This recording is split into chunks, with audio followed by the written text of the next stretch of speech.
Si vous vous mettez en colère, ne péchez point, que le soleil ne se couche pas sur votre colère, et ne donnez pas accès au diable. Éphésiens chapitre 4, versets 26 à 27. Ah, tu es en colère. Désolé. Mais dis-moi un peu, ça te fait te sentir bien? Hein?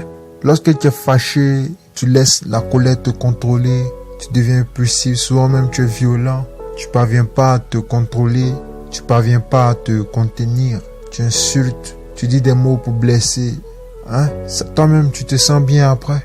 Lorsque tu pardonnes pas à quelqu'un et que tu gardes la haine dans ton cœur, pendant longtemps, ça peut durer des semaines, ça peut durer plusieurs jours. T'es sûr? T'es sûr que tu te sens bien toi-même? La colère, c'est une arme de destruction massive.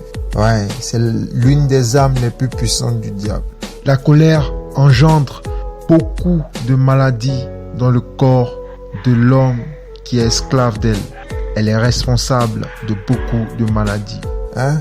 Tout le monde se fâche. Tout le monde connaît la colère. Mais lorsque tu comprends que la colère n'est pas suscitée nécessairement par les autres, mais par le diable, pour te pousser à être son esclave, tu céderas toujours à la colère. La colère, c'est ton premier ennemi. La colère, ça crée la dépression. La colère, ça peut tuer ou pousser à tuer. La colère, ça rend méchant. La colère pousse à faire des conneries, des trucs qu'on n'a pas envie de faire. La colère nous rend arrogants et elle nous pousse même souvent à ne pas reconnaître nos fautes. Est-ce une bonne chose? Hein? Mais le seul moyen d'en sortir, c'est de le confier à Dieu. Parce que Jésus-Christ a dit que si nous avons la foi et que nous ne doutons point, tout ce que nous demanderons par la prière nous sera donné. Matthieu 21, verset 22. Et je pense que la paix du cœur est une chose importante à acquérir. Alors je t'invite toi, hein? Toi à qui les gens disent souvent, pourquoi tu es toujours en colère, hein? Toi que les gens qui t'aimaient ont quitté parce que tu n'arrives pas à contenir la colère. Tu n'arrives pas à gérer la colère. Je vais t'inviter à faire cette prière. Père, je refuse d'être esclave du diable. Ne laisse plus mon cœur être dirigé par la colère. Mais laisse-moi être dirigé par toi et que ta paix vive en moi.